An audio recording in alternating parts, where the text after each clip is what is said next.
Hi, and welcome to GTV3. My name is Sophie Zouanakis, and I'm the president of the Youth Coalition for Alcohol Education.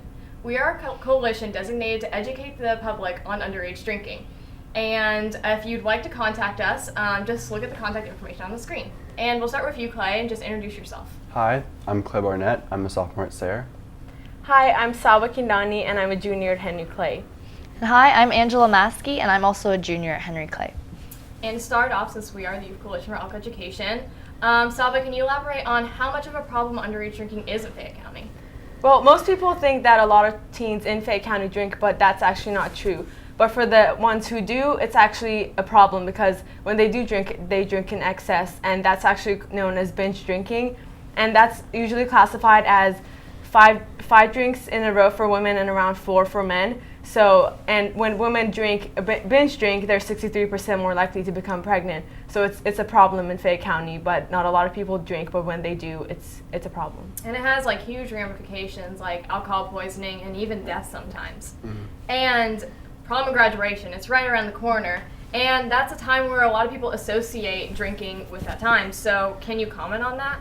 Yeah, like I personally don't drink because I think that it leads to a loss of inhibition, so you're more likely to make mistakes or do things that you'll later regret. And I think that's what happens a lot at prom, so I don't think it's a good idea, therefore I don't drink. And I think a lot of people think they have to drink to fit in, like you said, and that's not true, and I think everybody here can testify to that. And also, like you said, lots of inhibitions. So, Clay, do you have any other thoughts about prom and graduation and binge drinking at these events? Yeah, so there's a lot of media hype for prom and graduation. These are times when, it's assumed that there's going to be a party afterwards, after prom, after graduation. This is a time when people just want to party, and that's not always the best idea. And but binge drinking specifically is really risky in these situations, but like you said, any amount of drinking can cause problems. And do you want to elaborate a little bit more on that?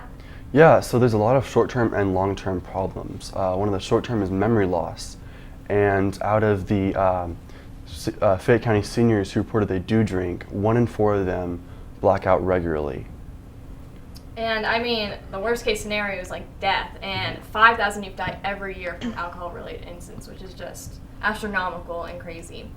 And so personally, why do you choose not to drink? Yeah, well, I'm an athlete. I swim for my school. And swimming is a technique sport. One night of drinking can undo 2 weeks of training. It'd be devastating for my practice and my technique to just lose all of that. And I know Angela as well as an athlete, so why do you choose not to drink? Well, like Clay said, just one night of drinking can reverse, so much effort that you've put into developing your technique, your speed, your skill. And I think just in general, the perceived benefit that you might get out of drinking is really not worth it, especially in the long run. And so what if I'm at a party? What do I do if I'm in a situation with a friend and they've been drinking too much? What if you're worried? What are you supposed to do in that situation? Well, there are several steps you're supposed to take, really. One thing you're supposed to do is to not leave them alone. Stay with them. Try not to let them fall asleep, so keep them awake. If they're unresponsive, try to turn them on their side so that if they were to throw up, they wouldn't choke on their own vomit. Stay with them and just be attentive to what they need. And I know keeping them awake is really important. Just talk with them, make sure they're not falling asleep, and always check their breathing, of course. And so, but what do I do if I think they need medical assistance in that situation?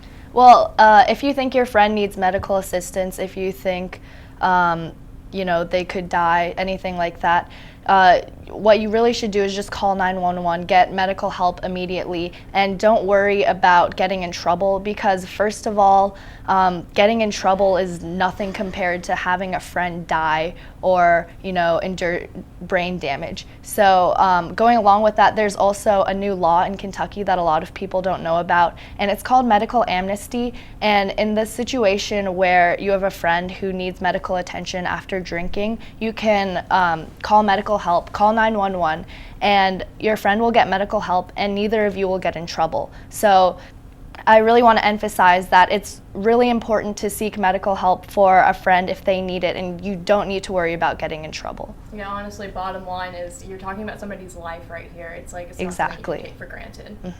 And on that note, that ends our series for GTV3. I'm Sophie Zounakis, and thank you for tuning in.